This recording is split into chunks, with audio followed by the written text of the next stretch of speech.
Student बांसुरी classes में आप लोगों को स्वागत है। मैं उदय कुमार यादव। आज फिर आपको रेलवे पार्ट 2 है ये, ठीक है। रेलवे में जितना भी क्वेश्चन पूछा गया है वो सभी क्वेश्चन है। साथ में यह क्वेश्चन आपको एसएससी, रेलवे, बैंकिंग सभी में पूछा जाता है। अगर आप किसी भी कंपटीशन की तैयारी करते हैं तो आपके लिए यह जो है काफ़ी लक्की साबित होगा। आइए, पहला क्वेश्चन दिया गया है, विक्रम साराभाई स्पेस सेंटर कहाँ स्थित है। तो मैं आपको से बताते चलूँ, इसका राइट आंसर हो जाएगा तिरुवनंतपुरम। क्या हो जाएगा? तिरुवनंतपुरम। विक्रम साराभाई स्पेस सेंटर कहाँ स्थित है? तो तिरुवनंतपुरम। इसी तरह से आइए क्वेश्चन नंबर दूसरा में।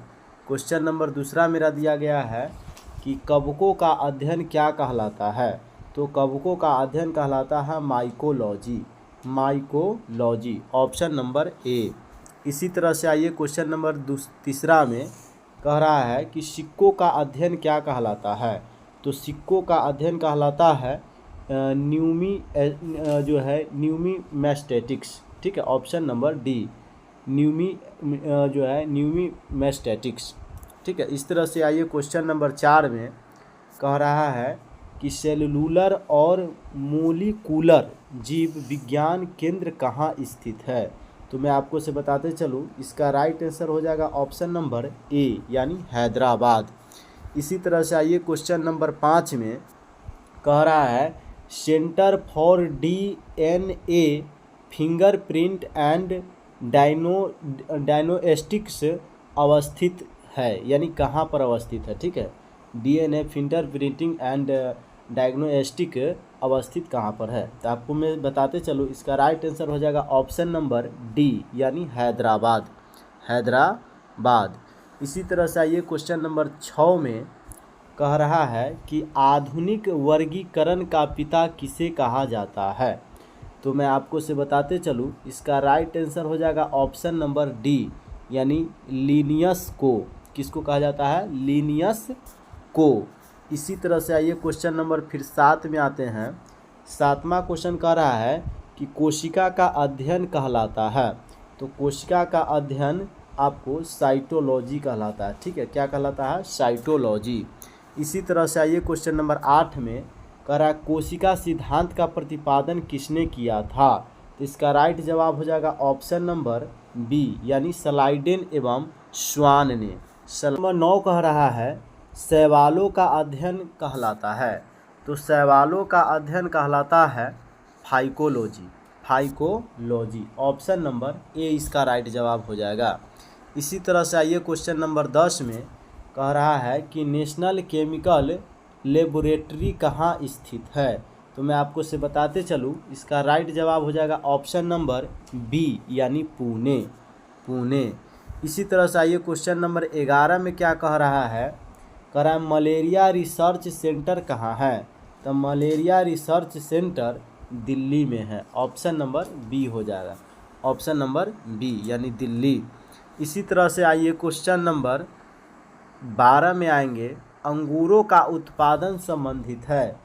तो अंगूरों का उत्पादन संबंधित है ऑप्शन नंबर डी, यानी वीटी कल्चर से। क्या हो जाएगा? वीटी कल्चर से। इसी तरह से आइए क्वेश्चन नंबर 13 में कह रहा है नेत्र रोग का चिकित्सक कहलाता है। तो मैं आपको से बताते चलूँ, इसका राइट जवाब हो जाएगा ऑप्शन नंबर बी, यानी ऑप्थाल्मोलॉजिस्टिक, ठीक है। इसी तरह से आइए क्वेश्चन नंबर 14 में। क्वेश्चन नंबर 14 में आएंगे तो 14 में आपको दिया गया है कि वेटरनरी रिसर्च इंस्टीट्यूट कहाँ स्थित है। ऑप्शन ए में है रांची, ऑप्शन बी में है राजमुंदरी, सी में है इज्जतनगर, ऑप्शन डी में है कोयम्बटूर। तो मैं आपको से बताते चलूँ, इसका राइट आंसर हो जाएगा ऑप्शन नंबर सी, यानी इज्जतनगर। इसी तरह से आइए क्वेश्चन नंबर 15 में हम लोग आएंगे। 15 नंबर क्वेश्चन कह रहा है कि किस विज्ञान में पक्षियों से संबंधित अध्ययन किया जाता है। तो मैं आपको से बताते चलूँ, इसका राइट आंसर हो जाएगा ऑप्शन नंबर बी, यानी आर्नियोथोलॉजी। आर्नियोथोलॉजी। इसी तरह से आइए क्वेश्चन नंबर 16 में क्या कह रहा है, इसको हम लोग देखेंगे। 16 में कह रहा है प्लाज्मा अनुसंधान संस्थान कहाँ स्थित है।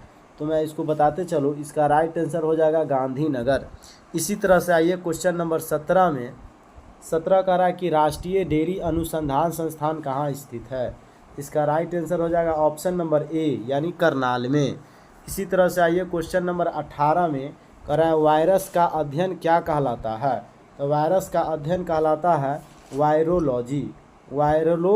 वायरोलॉजी। आपको से बताते चले, वीडियो अच्छा लगता है तो सब्सक्राइब जरूर कर लीजिए, इस प्रकार की वीडियो आपको बार बार मिलेगा, और कमेंट अवश्य करें। इसी तरह से आइए आप क्वेश्चन नंबर हम लोग 19 में देखेंगे। 19 कह रहा कि भाभा परमाणु अनुसंधान केंद्र कहाँ अवस्थित है। तो मैं आपको से बताते चलूँ, इसका राइट आंसर हो जाएगा ऑप्शन नंबर ए यानी टाम्बे में। इसी तरह से आइए क्वेश्चन नंबर हम लोग 20 देखेंगे। 20 में कह रहा है कि नेशनल ब्रेन रिसर्च सेंटर है यानी कहाँ पर है। नेशनल ब्रेन रिसर्च सेंटर कहाँ है। तो मैं आपको से बताते चलूँ, इसका राइट आंसर हो जाएगा ऑप्शन नंबर बी यानी गुड़गांव में। कहाँ हो जाएगा, गुड़गांव में। इसी तरह से आइए क्वेश्चन नंबर जरा सा हम लोग 21 देखेंगे। करा जीवों में पाए जाने वाले रोगों का अध्ययन कहलाता है। तो ये कहलाता है आपको पैथोलॉजी। क्या कहलाता है, पैथोलॉजी। इसी तरह से आइए क्वेश्चन नंबर जरा सा हम लोग 22 में देखने वाले हैं। ठीक है, 22 में कह रहा है कि कीटों से संबंधित विज्ञान की शाखा कहलाती है। तो वो कहलाती है आपको इंटेमोलॉजी। इंटेमोलॉजी ऑप्शन नंबर ए हो जाएगा। 28 नंबर क्वेश्चन है भूकंपों का अध्ययन कहलाता है। तो भूकंपों का अध्ययन कहलाता है सिस्मोलॉजी। ऑप्शन नंबर बी इसका राइट उत्तर हो जाएगा। इसी तरह से आइए क्वेश्चन नंबर 29 में कह रहा है आधुनिक वनस्पति विज्ञान का जनक किसे कहा जाता है। तो आपको से बताते चलो, इसका राइट आंसर हो जाएगा ऑप्शन नंबर बी यानी लीनियस ने। लीनियस क्या हो जाएगा, लीनियस। ये भी क्वेश्चन कितना बार पूछा गया है। इसी तरह से आइए क्वेश्चन नंबर 30 में कह रहा है कि जंतु विज्ञान का जनक किसे कहा जाता है। तो जंतु विज्ञान का जनक अरस्तु को कहा जाता है। ये क्वेश्चन पता नहीं कितना बार पूछा है, जिसका कोई ठिकाना नहीं है। रेलवे में और एसएससी में भी कितना बार पूछ दिया है। जंतु विज्ञान का जनक किसे कहा जाता है, अरस्तु को।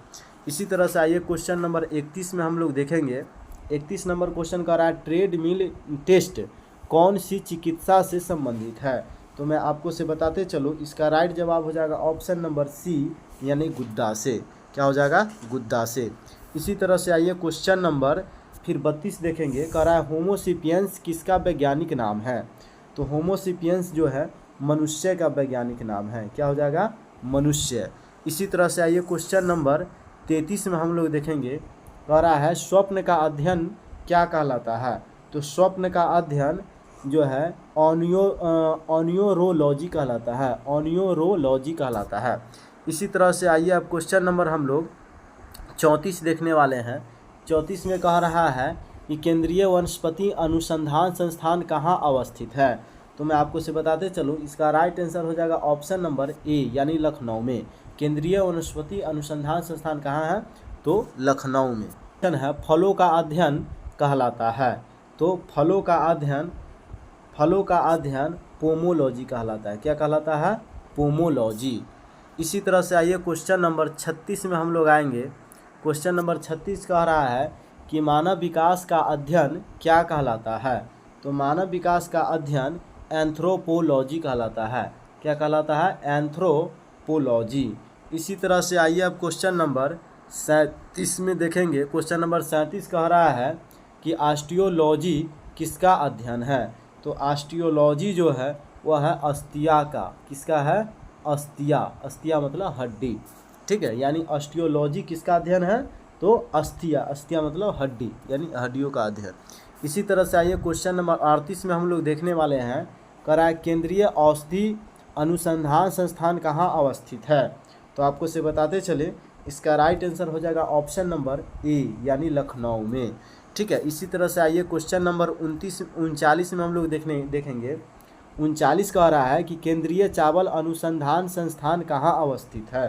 तो मैं आपको से बताते चलूँ, इसका राइट आंसर हो जाएगा ऑप्शन नंबर सी यानी कटक में। क्या हो जाएगा, कटक। इसी तरह से आइए क्वेश्चन नंबर 40 में कह रहा है कि कीटों का अध्ययन कहलाता है। तो कीटों का अध्ययन कहलाता है एंटोमोलॉजी। क्या कहलाता है, एंटोमोलॉजी। Option number C. इस तरह से ये क्वेश्चन सेट 2 समाप्त हुआ। चलिए, जय हिंद जय भारत। वीडियो अच्छा लगता है तो कमेंट में आप ज़रूर लिखिए कि जो है सही है, हमें समझ आ रहा है, और नहीं समझ आ रहा है तो ये भी लिखिए कमेंट में कि हमें समझ नहीं आ रहा है, लेकिन लिखिए, कुछ ना कुछ ज़रूर लिखिए। चलिए, इसी के साथ जय हिंद जय भारत, और अगले वीडियो में फिर आपसे मिलते हैं।